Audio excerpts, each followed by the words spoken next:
মানুষ একটা কথা বলে, হ্যাঁ হে ওই লোকটাকে কি তুই পারবি না? ওই লোকটাকে চাইলে তো তুই একটা ঝটকাতেই সুতিয়ে দিতে পারিস, এমন একটা কেস করে দে, এমন একটা করে দে, থানাতে গিয়ে জিটি করে দে, ওর বুনবুনি ঠান্ডা হয়ে যাবে। তুই চাইলে তো হবে, কিন্তু ধৈর্য ধরতে হবে। একটা কথা বলে, প্রবাদ বাক্যে আছে, ধৈর্যের মহাগুণ লোকে বলে ঢিলা। বলে কি বলে না? ধৈর্যের মহাগুণ লোকে বলে ঢিলা। আপনি করছেন না বলে বলছে লোকটা কত ঢিলা হে, কিন্তু আপনি ধৈর্য ধরবেন, আল্লাহ আপনাকে ফল অবশ্যই দিবেন। এর প্রতিদান আপনি হাসরের মাঠে পাবেন।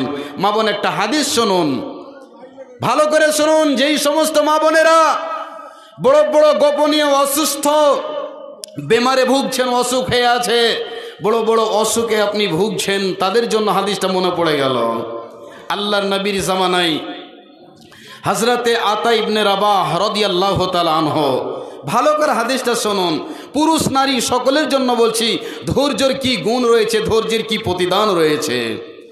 আতা ইবনে রাবাহ হযরত ইবনে আব্বাসকে বলছেন, একজন আল্লাহ রসুলের জলিলুল কদর সাহাবী রাদিয়াল্লাহু তাআলা আনহু, আতা ইবনে রাবাহ বলছেন, ও হযরতে আনাস, তোমাকে কি আমি আলা উরিকা, তোমাকে আমি একজন জান্নাতি মহিলা কি দেখাবো না? কথাটা কত দামি। হযরতে আতা ইবনে রাবাহ বলছেন, ও আনাস, তোমাকে কি আমি একজন জান্নাতি মহিলা দেখাবো না? বন্ধু আমার, আজ যদি আমাদের মমতা দিদি আজকে পাটনা মাদ্রাসায় যদি আসেন, ওই মহিলাটার চেহারাটা কে দেখতে চাইবে না বলুন? কথা ঠিক কিনা? তার মুখ থেকে দুটি দামি কথা কে শুনতে চাই না? তবে এর চেয়ে উন্নত মানের নারী, যাকে আল্লাহর নবী জান্নাতি ঘোষণা দিয়েছেন, ওই মহিলাটি এত কালো কুৎসিতা, এত অসুস্থতা, এমন একটি অসুখে ভুগছেন, ওই মহিলাটিকে আল্লাহ এমন একটা বিমার দিয়েছেন রে মা। যারা বড় বড় অসুখে জড়িত আছেন, ভালো করে শুনুন, ঘটনাটা শুনতে গেলে আপনার ধৈর্যের বানটা মজবুত হবে। অসুখ কি? আল্লাহর নবীর সাহাবা বলছেন, কেন আমি দেখব না? এবার আতা ইবনে রাবাহ বলছেন, হাদিহিল মারাতু সাওদা, এই মহিলাটি কোনো দেখতে চাকচিক্য নয়, রং ফর্সা নয়, একেবারে কালো, এত কালো, কিন্তু এই মহিলাটি আল্লাহর জান্নাতি বান্দি। বলুন সুবহানাল্লাহ। কি এর ভিতরে গুণ ছিল, কি এমন গুণে গুণান্বিতা ছিলেন রে বাপ জানেন আমার। হে আমার মা, আপনি 10 দিন ধরে বিছানায় পড়ে আছেন, আল্লাহরকে বলছেন, আল্লাহ আমার মৃত্যু করে নাও, আমার মুখ ঢেকে নাও। সবারই মরণ হয়, আমার কেন মরণ হয় না? জীবনে কোনোদিন এই কথাটা ভুল করে বলবেন না।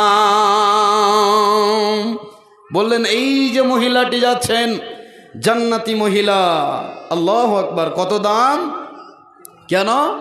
ওই মহিলাটি আল্লাহর নবীর কাছে এসে বলছেন, ইয়া রাসূলুল্লাহ, ইয়া হাবিবাল্লাহ, ওগো দয়ার নবীজি, আমার জন্য ফাদউল্লাহ আলী, আমার জন্য আপনি একটু আল্লাহর কাছে দোয়া করেন।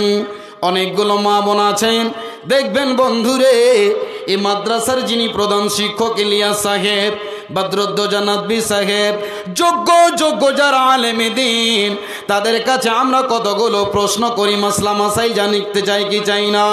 ওই মহিলাটি এসে বলছেন, নবীজি আপনি আমার জন্য একটু দোয়া করেন। নবীজি বললেন, কি হয়েছে তোমার? কি তোমার জন্য আমি দোয়া করব?